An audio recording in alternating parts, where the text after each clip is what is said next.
Students, voice के chapter में आज 23 क्लास चल रहा है, नहीं 23rd भी कर सकते हैं, 21st 22nd 23rd ऐसे भी कहा जाता है, ठीक है जी। यानी 23वां class passive voice of imperative sentence part 6। अब पार्ट 6 के अंतर्गत आप आज पढ़ेंगे नेगेटिव एडवाइस ऑफ सजेशन, और इसे क्या कर सकते हो, और का मतलब या advice of suggestion with provision. यानी एडवाइस तो आपको देना है, सजेस्ट तो आपको करना है, लेकिन साथ साथ क्या निषेध लगाना है। क्या करना है, निषेध लगा, अरे निषेध करते हुए, निषेध लगाते हुए अर्थात तो मना करते हुए आपको एडवाइस देना है। जबकि इसके पहले वाले में क्या था, मना करने की बात नहीं थी इसके पहले वाले क्लास में। तो बाकी स्ट्रक्चर देखिए, कोई अंतर है, अभी कुछ नहीं अंतर है, सेम है। कौन वाला, एडवाइस ऑफ सजेशन वाला, यानी पार्ट 5 वाला ही स्ट्रक्चर है, ठीक। जो प्रक्रिया वहां पर हम लागू किए थे यहाँ भी लागू होगी, बस एक चीज बढ़ेगा, क्या थी, तो उस प्रक्रिया को थोड़ा दोहरा दें। बेयर इन्फिनिटिव कहाँ जाएगा, बेयर इन्फिनिटिव थर्ड फॉर्म बन जाएगा, और ऑब्जेक्ट क्या बन जाएगा जी, सब्जेक्ट बन जाएगा। किसका जी, पैसिव सेंटेंस का, ठीक है। यहाँ पर लिख दिया हूं ऑब्जेक्ट चेंजेस इनटू सब्जेक्ट, लेकिन सवाल यह है कि किसका सब्जेक्ट, तो पैसिव सेंटेंस का। अब चलिए इसमें जो है दो हेल्पिंग वर्ब आते हैं, एक ये और एक ये। यह चीज आप क्या जी पॉजिटिव सेंस वाले एडवाइस ऑफ सजेशन में पढ़ चुके हैं। देखिए मैं शुरू में ही कह दिया था कि इंपरेटिव सेंटेंस दो प्रकार के होते हैं, पॉजिटिव इंपरेटिव सेंटेंस जिसमें क्या होता है, कमांड सेंटेंस, रिक्वेस्ट और एडवाइस। अब नेगेटिव इंपरेटिव सेंटेंस में वही तीनों चीज आती है, कमांड, रिक्वेस्ट और एडवाइस, बस उनके साथ प्रोहिबिशन शब्द जोड़ दीजिए आप। प्रोहिबिशन यानी कमांड सेंटेंस विद प्रोविजन, उसे क्या कहेंगे, नेगेटिव कमांड सेंटेंस। और एडवाइस आवली सजेशन के पहले रिक्वेस्ट आएगा, रिक्वेस्ट विद प्रोविजन उसे आप कह सकते हैं नेगेटिव रिक्वेस्ट। उसी तरह से एडवाइस आवली सजेशन विद प्रोहिबिशन, प्रोहिबिशन का क्या मतलब, निषेध, निषेध, ठीक। इसे आप कहेंगे negative advice of suggestion, okay. तो 3 काइंड्स कहाँ जाएंगे, पासिंग इंपरेटिव में, और 3 काइंड्स कहाँ जाएंगे, नेगेटिव इंपरेटिव सेंटेंस। ये चीजें हम काइंड्स ऑफ सेंटेंस पढ़ाएंगे तो इसको बताएंगे, लेकिन मौखिक बता दिया। अब चलिए स्ट्रक्चर सेम है, कोई दिक्कत, और अदर वर्ड्स की जगह अदर वर्ड्स आ रहा है, आएगा तो लिखेगा, नहीं आएगा तो नहीं लिखेंगे। इसमें बस एक शब्द आपको बढ़ा देना है, क्या बढ़ा देना भैया, उस शब्द को मैं हाईलाइट कर देता हूं, क्या जी, डोंट।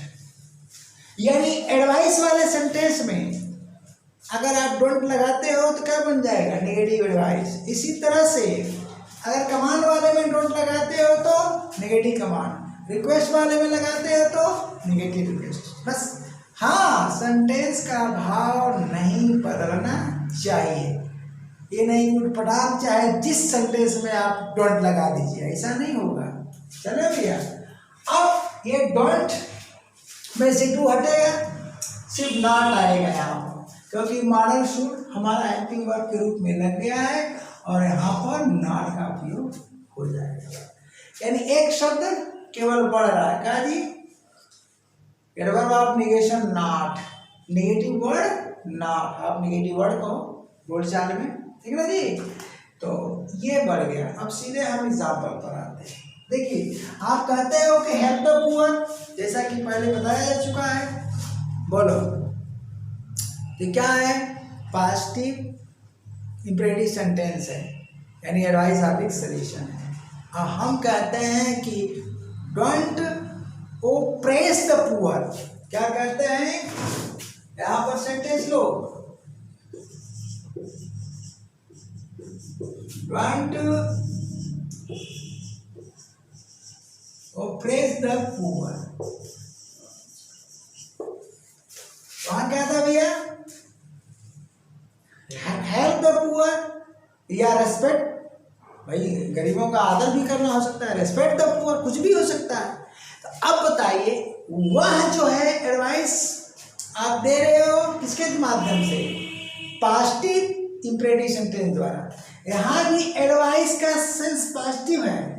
देखिए एडवाइस हमेशा पॉजिटिव सेंस में ही रहेगी, भले ही हमारा इंपरेटिव सेंटेंस पॉजिटिव हो या निगेटिव हो।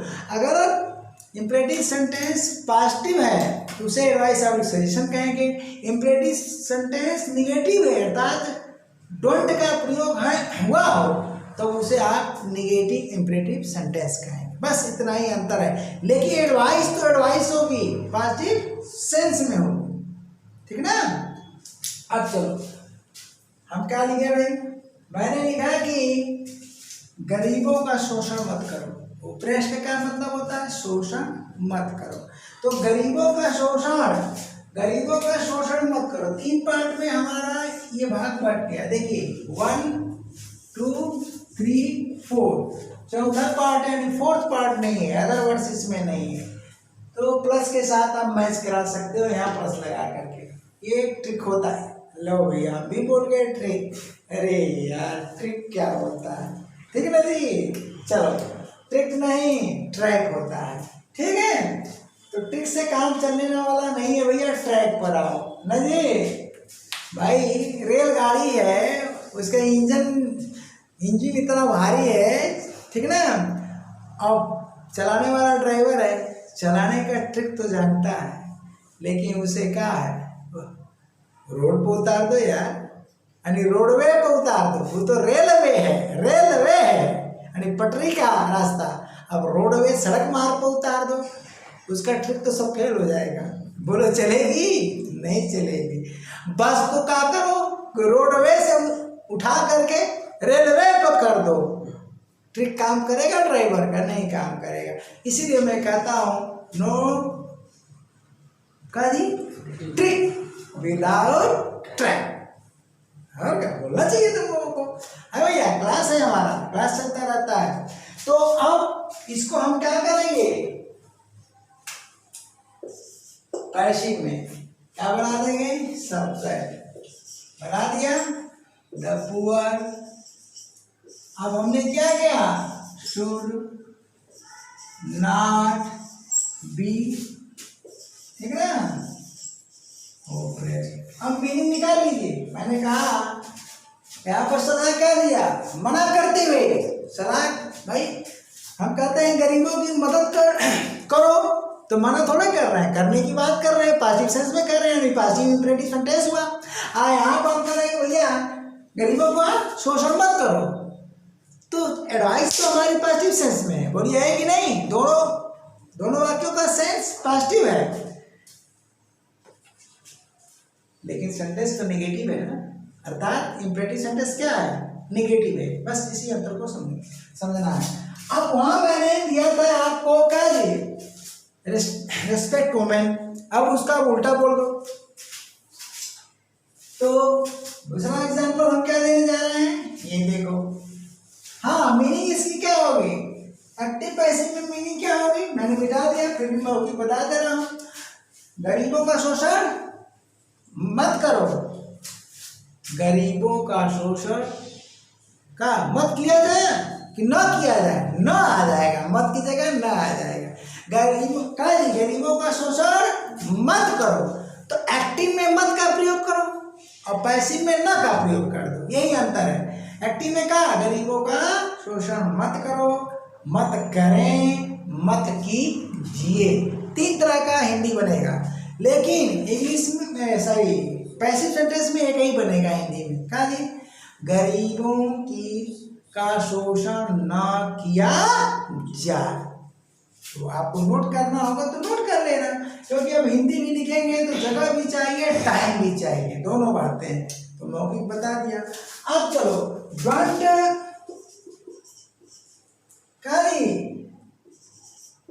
इंसल्ट द नहीं लगेगा, ठीक है जी,